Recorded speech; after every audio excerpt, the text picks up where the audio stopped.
Ketika mereka mendengar suara bunyi langkah Tuhan Allah yang berjalan-jalan dalam taman itu pada waktu hari sejuk, bersembunyilah manusia dan istrinya itu terhadap Tuhan Allah di antara pohon-pohonan dalam taman itu. Tetapi Tuhan Allah memanggil manusia itu dan berfirman kepadanya, "Di manakah engkau?" Dan itu membayangkan suatu apa yang Tuhan inginkan. Membayangkan Tuhan sedang berjalan-jalan di Taman Eden yang indah, yang bagus, yang baik keadaannya, ya kan? Kita kan di mana ini? Di tempat yang sejuk, suasana yang sejuk, yang indah, gitu kan? Pada waktu hari sejuk. Berarti sebuah keinginan Tuhan. Ibu membayangkan bahwa Tuhan tuh menginginkan dia berjalan, ingin menemui Adam, ingin bercakap-cakap, ingin bercerita, ingin selalu berkomunikasi. Pada zaman dulu seperti itu, Tuhan bisa menampakkan dirinya dengan manusia ketika manusia belum berdosa. Berarti Tuhan menginginkan sebuah hubungan, sebuah komunikasi yang baik dengan manusia. Jadi kerinduannya dia ingin membangun itu, ya. Tapi ternyata apa yang dia dapat? Manusia itu menghindar dari Tuhan karena dia merasa sudah berdosa, melanggar apa yang Tuhan perintahkan kepadanya. Kira-kira sedih gak lagi Tuhan seperti itu? Sangat sedih karena dia menemukan Adam, ingin berbicara seperti seorang sahabat, tapi ternyata Adam tidak menemui dirinya. Ibu membayangkan Tuhan,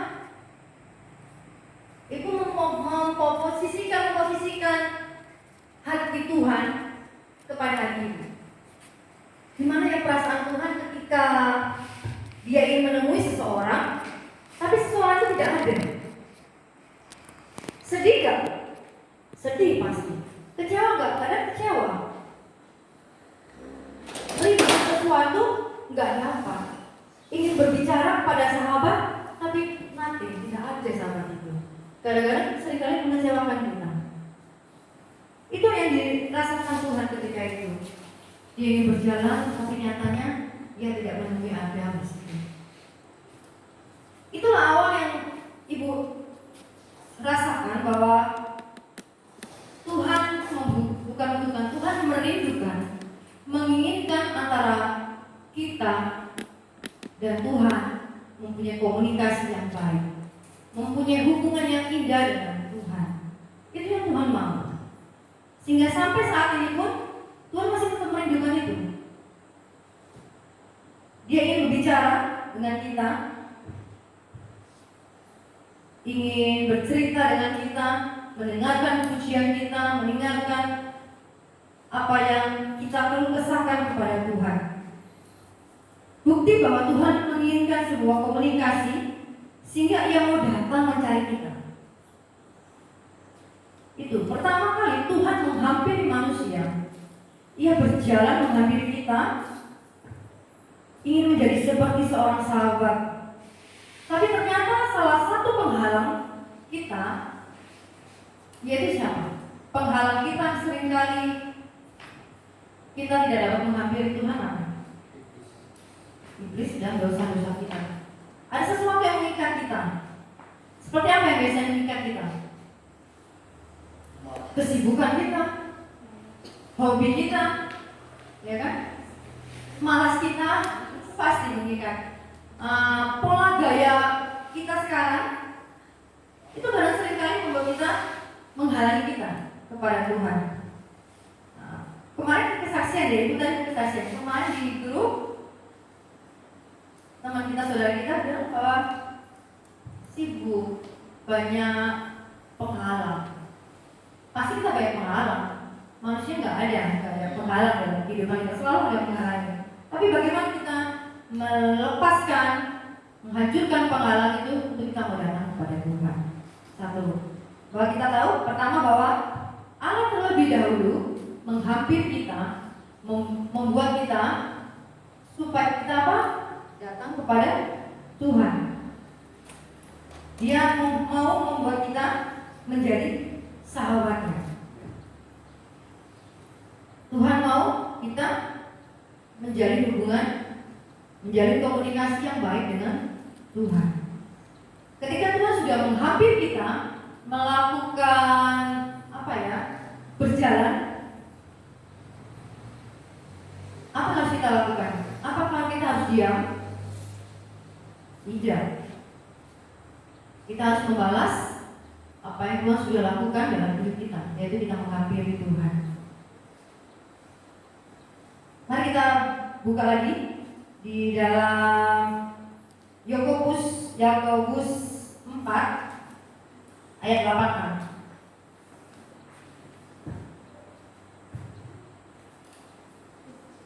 Ibu suruh Niki aja baca ya. Yakobus 4 ayat 8a.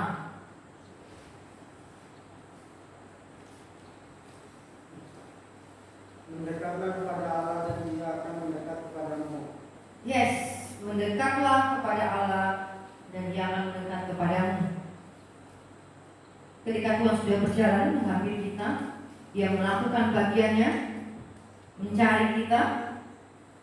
Bagaimana respon-respon kita yang kita kerjakan? Apa kita menjadi diam, menjadi pasif, tidak melakukan sesuatu? Kita harus membalas apa yang Tuhan mau dalam kehidupan kita, yang menjalin sebuah komunikasi. Keinginan untuk berjalan mengenal Tuhan dengan sungguh-sungguh. Bangun hubunganmu dengan Tuhan dengan hati. Ia rindu ada sebuah usaha untuk mengenal Tuhan. Berarti mengenal Tuhan itu bukan sesuatu yang pasif, tapi ada sebuah usaha, sebuah keinginan. Kalau kita mau mendekat kepada, kalau tanpa usaha kita nggak akan pernah dekat dengan Tuhan. Kita nggak akan pernah mengenal Dia. Sampai sekarang pun, ibuku masih berusaha untuk dekat kepada Tuhan. Seringkali dosa, keinginan manusia yang lain-lain seringkali menghambat. Itu harus ibu pacu terus supaya bagaimana ibu harus dekat dengan Tuhan. Ibu rintangin semua, ibu halaukan semuanya ibu. Apapun caranya. Sebab ibu mendasari segala sesuatu dengan komitmen dengan Tuhan. Kedekatan atau keintiman yang terbangun antara Daud sama Tuhan itu luar biasa. Pernah baca Mazmur enggak? Bagaimana Daud itu menceritakan kebesaran Tuhan, kebaikan Tuhan begitu hebat. Bagaimana itu menyatakan bahwa Daud begitu dekat dengan Tuhan. Dia membanggakan Tuhannya, dia mengucap syukur dengan Tuhannya. Kekaguman Daud itu terpancar dalam hatinya. Bagaimana dengan kita? Apa kita merasa bangga enggak kita punya Tuhan yang luar biasa? Hanya sekedar, oh ya Tuhan, hanya biasa-biasa aja. Tapi kebanggaan yang luar biasa dalam diri ada enggak? Seperti yang telah Daud lakukan. Membangun sebuah kedekatan dengan Tuhan itu mulai dari hati. Ketika hati kita merasa bangga, merasa mencintai Tuhan, itu yang memacu kita lebih dekat dengan Tuhan. Kita nggak cukup hanya katakan kita kan Kristen dari lahir ya. Jangan sampai kita terjebak dengan keadaan seperti itu. Karena kita Kristen, ya karena orang tua Kristen. Tapi kita tidak mempunyai hubungan yang serius dengan Tuhan, hubungan yang dekat dengan Tuhan. Tanpa ada embel-embel orang tua, tanpa ada embel sekitarnya, tapi sungguh-sungguh serius. Itu masih perumpamaan seperti ini. Seringkali kita cuma berkata bahwa oh aku kenal Yesus, Dia rela mati, Dia menebus dosa saya, Dia naik ke surga, bangkit dan naik ke surga. Saya tahu. Enggak cukup hanya sekedar tahu. Tapi biarlah apa yang Tuhan kerjakan dalam kehidupannya itu, apa dari kehidupan kita juga, itu tertanam dalam hati kita dan kita merenungkan hari demi hari selama kita hidup. Kita renungkan itu menjadi sebuah itu bilang menjadi sebuah kebanggaan, menjadi sebuah kecintaan kita bagaimana Tuhan itu rela mati buat kita. Itu akan tertanam dalam hati kita, membuat kita semakin cinta dengan Tuhan. Rasa haus dan lapar itu gak terbendung. Terus dengan Tuhan. Seringkali ketika kita nggak punya hubungan hanya sekedar saya tahu, saya dengar dari orang, saya dengar dari papa mama, saya dengar dari sekitar, dengar dari Pak Pendeta yang suka menyampaikan firman Tuhan. Tapi kita nggak ngalamin sendiri dengan Tuhan. Saya pernah ngalamin seperti itu, saya nggak ngalamin.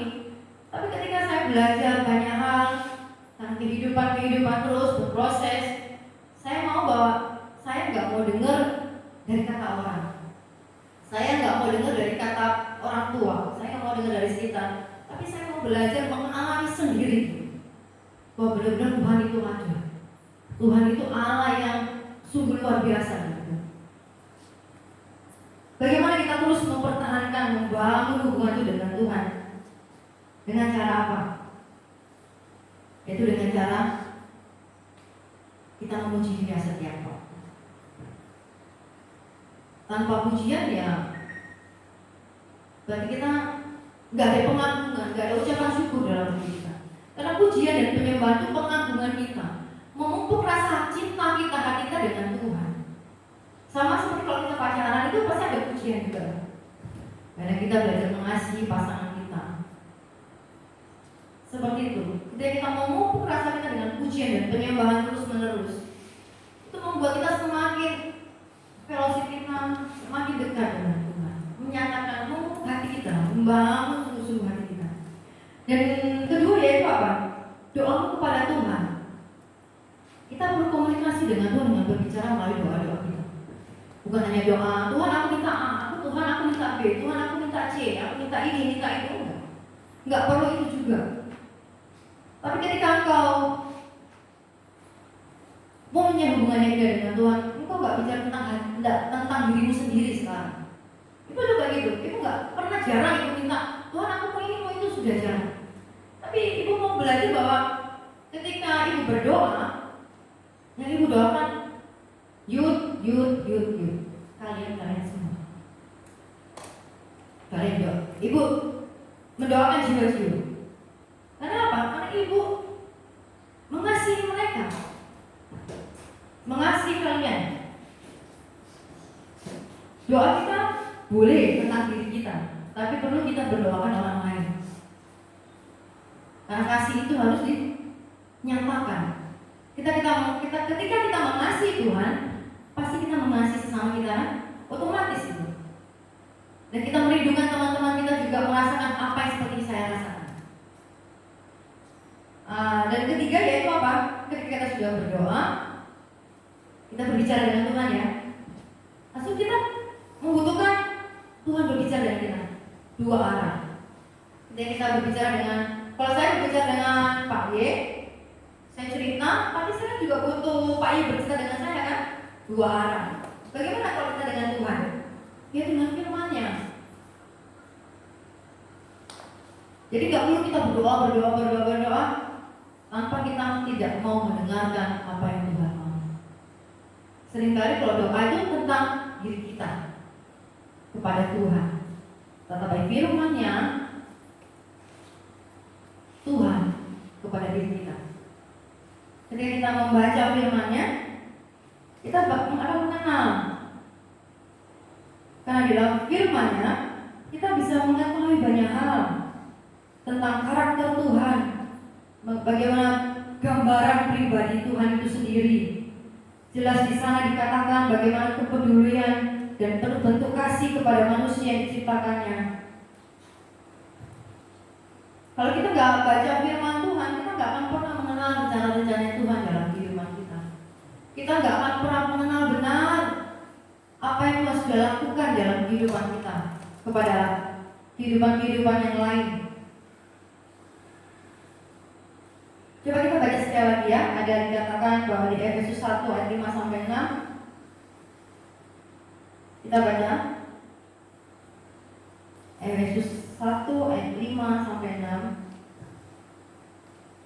Suci kita baca ya.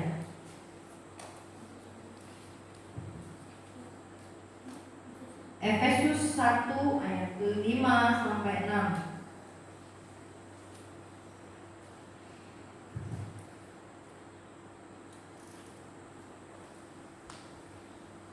Sudah? Dalam kasih yang telah menemukan kita dari semua Kristus untuk menjadi anak-anaknya sesuai dengan kerelaan kehendaknya, supaya terpujilah kasih karunia-Nya mulia yang dikaruniakannya kepada kita di dalam Dia yang dikasihi. Amin.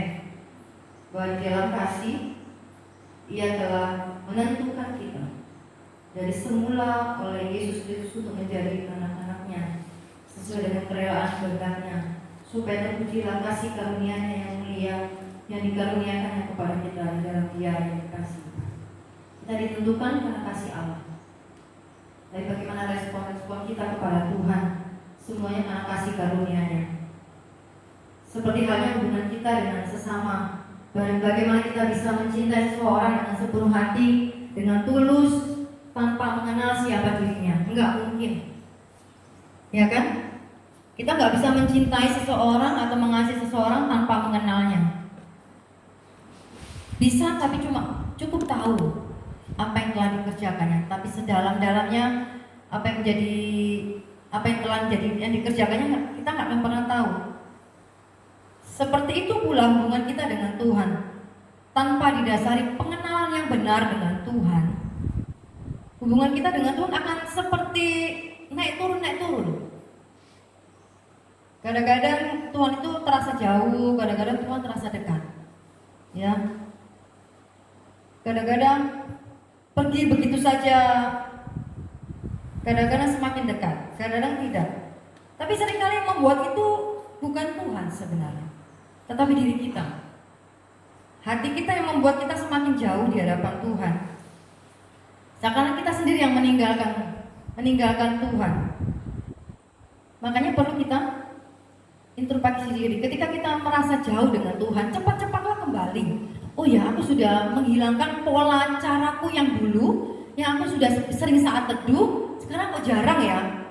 Ketika Roh Kudus mengingatkan, jangan biar aja deh, enak kayak gini, nggak terikat, biasa-biasa aja, nanti biasa-biasa aja deh doanya. Jangan. Ketika engkau membiasakan diri dengan pola cara yang salah, itu akan berjalan terus-menerus dengan cara yang salah.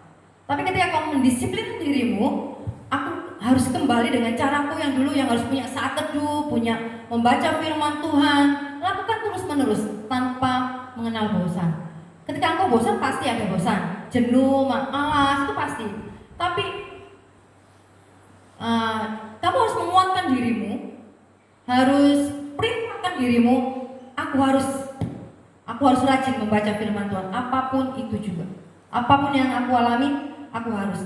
Sama seperti ketika kita nggak bisa mengenal Tuhan, itu hanya sekedar pikiran, tadi saya bicara ya, sekedar pikiran, harus di dalam hati. Itu terus ada di dalam hati kita. Ketika itu kasih perumpamaan seperti anak sekolah itu biasa gini, kenal nggak Tuhan? Kenal. Siapa Dia yang menyelamatkan kita. Sama seperti Bapak. Siapa presiden kita? Tahu kan? Bapak Jokowi. Di apa dia kerjakan kita tahu. Dia sudah buka tol di mana-mana, jalan raya, infrastruktur yang bagus bagi Indonesia. Apa yang dikerjakan udah tahu semua. Kita kenal semua Jokowi. Tapi ketika kita nggak berkenalan langsung dengannya, nggak tinggal sekumar, nggak komunikasi dengan beliau, apakah dia kenal kita? Enggak. Ya kan? Kita hanya cukup sebatas tahu. Tapi ketika kita datang, berkenalan apa yang dia kerjakan, apa yang dia akan banyak cerita, apa yang dia mimpi-mimpinya akan dia ceritakan kepada kita. Itu membuat kita wow, sama seperti Tuhan. Ketika kita berkomunikasi dengan Tuhan, punya waktu yang indah dengan Tuhan, kita akan tahu, oh Tuhan mempunyai rencana yang begitu hebat, begitu luar biasanya di dalam kehidupan kita. Itu bisa menumbuhkan rasa cinta kita enggak? Pasti. Pasti enggak? Pasti. Ketika itu ibu baca firman-Nya terus-menerus, ibu sampai, wow, luar biasa loh firman Tuhan. Ibu sekarang masih ngajari anak-anak ibu ya, kalau baca firman Tuhan, setelah kamu baca kayak Jadian ini ya, tampilkan di pikiranmu seperti sebuah film. Ibu begitu, kayak Musa, tentang apa, tentang Tuhan Yesus menyembuhkan, bla bla seperti ini ya. Ibu renungin itu kayak sebuah film. Oh, ceritanya kayak gini ya, kayak gini ya, kayak gini. Jadi sekitar itu, jadi kita nggak bosan, kita kan terbiasa visual ya, audio visual gitu. Lihat, oh luar biasanya Tuhan ya. Jadi kita dalam perenungan diri. Dan itu melatih diri kita terus apa? Kagum akan Tuhan. Kegaguman itu harus kita lakukan terus menerus. Itu akan menumbuhkan rasa cinta kita kepada Tuhan. Supaya kita mengalami sesuatu dengan Tuhan, atau kita mengalami sesuatu yang oh wah biasa aja, itu kan kebetulan, cuma biasa aja. Jangan. Ketika kita baca firman Tuhan, kita renungkan sebagai sebuah kekaguman kita kepada Tuhan, bisa menumbuhkan kecintaan kita kepada Tuhan, dan iman kita bertumbuh. Siap punya waktu dengan Tuhan. Boleh kalian main games, boleh. Bukan berarti kalian meninggalkan hal duniawi ya. Dan kita menjadi orang yang kelihatan sok suci, sok benar, sok alim, enggak. Benar, boleh kamu melakukan games, tapi ada waktu-waktunya. Kamu punya waktu yang spesial dengan Tuhan yang kamu cintai, Tuhan yang kamu kasih, ya kan? Karena Tuhan sudah terlebih dulu menghampiri kita. Mengapa kita tidak menghampiri dirinya, menghampiri Tuhan? Itu penting. Sehingga dimanapun engkau berada, sampai engkau tua, kamu akan terbiasa membangun hubunganmu dengan Tuhan. Tidak akan pernah lepas. Karena sejak kecil, sejak muda, engkau sudah melatih dirimu. Sehingga ketika engkau jauh dari Tuhan, oh ada yang mengingatkan, oh iya ya, gitu. Siap? Semakin hidup dekat dengan Tuhan, membangun cintamu kembali dengan Tuhan. Siap? Jangan menjadi dingin, karena dunia ini akan semakin dingin. Kita perlu api yang menyala-nyala dengan Tuhan. Bahkan dirimu terus cintamu dengan Tuhan. Sama seperti anak ibu. Ibu kasih kesaksian anak ibu ya. Ibu kasih kesempatan mereka boleh mengeksplor dirinya. Kamu mau dance, silakan dance. Karena itu hobimu. Kalian mau apa boleh. Kalian mau fashion boleh. Fashion mau pakai celana bolong-bolong oke. Pokoknya jangan tato hari nggak mau, udah boleh. Mau bolong-bolong boleh. Mau pakai apapun. Trend centermu mau kemana? Ke Korea, terserah lah. Tetapi ibu mau satu hal, tetap bangunlah hubunganmu yang indah dengan Tuhan. Itu aja. Bangunlah hubunganmu dengan Tuhan sejak masa muda, sehingga engkau nggak menjadi orang-orang yang terhilang, tapi tetap tinggal diam dalam kasih-Nya. Itu yang harus kita jaga sebagai anak-anak muda. Ya, boleh dengan gaya stylemu, boleh mengeksplor dirimu dengan hal yang positif, tapi tetap cintai Tuhan Allahmu dengan segenap hati.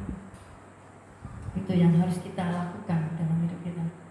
Karena dunia nggak akan membuat kita semakin safe, aman, tapi dunia akan membuat kalian semakin menarik, terus kalian semakin jauh di hadapan Tuhan. Karena itu programnya iblis buat kalian anak-anak muda. Masih banyak anak muda kalian di sana yang masih belum mengenal Tuhan. Mereka berkecimpung dengan hal-hal duniawi, dunia-dunia yang membuat mereka lupa dengan Tuhan. Tidak ada mempunyai kegairahan dengan Tuhan. Tugas kalian itu mendoakan mereka. Ya, oke, siap membangun hubungan cinta kalian dengan Tuhan? Siap. Oke. Sekian sharing Ibu. Tuhan Yesus memberkati kita semua. Saya kembalikan kepada Pak Yeskiel untuk mendoakan firman Tuhan.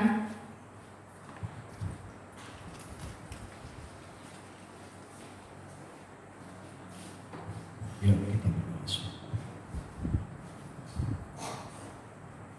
Bapa kami di surga, terima kasih untuk firman Tuhan di siang hari ini. Anak-anak muda yang for Christ boleh belajar kembali untuk diingatkan, dinasihati melalui kebenaran firman-Mu.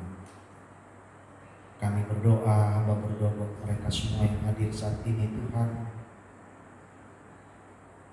Niki, Tasya, Rizka, juga Sevanya, Seril, Jackie, Suci, Melisa, dan juga Pasya, Andi, dan juga teman-teman lain yang tidak hadir saat ini. Tuhan tolong, Tuhan sertai masa muda mereka menjadi masa muda yang memiliki hubungan yang terus-menerus membangun hubungan dengan Tuhan. Terima kasih Tuhan.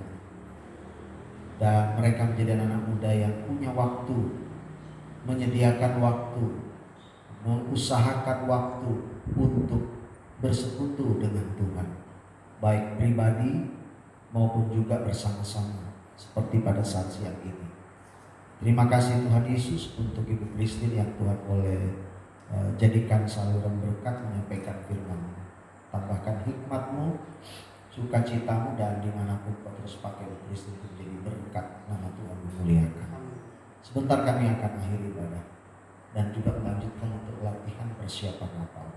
Kiranya Tuhan tetap menyertai dan memberkati kami semua. Terima kasih Tuhan. Mari semua bangkit berdiri. Arahkan hati pikiranmu, angkat kedua tanganmu, dan terimalah berkat Tuhan. Kasih karunia yang datang daripada Allah Bapa, cinta kasih yang datang dari Tuhan Yesus Kristus, kekuatan penghiburan Allah Roh Kudus menyertai kita, menyertaimu di masa mudamu, menyertai engkau dalam segala hal, dalam studi, pergaulan, di tengah-tengah keluargamu, dari sekarang ini sampai Tuhan datang kembali, sampai selama-lamanya. Amin. Terima kasih Yesusku buat anugerah yang Kau beri, sebab hari ini Tuhan berkati. Syukur bagimu. Amin. Silakan. Kita akan latihan efisiensi waktu. Semua sudah hafal ya? Hafal Pak. Berkat sudah berapa minggu ya? Kita lagu kita cuma satu aja dan itu sederhana.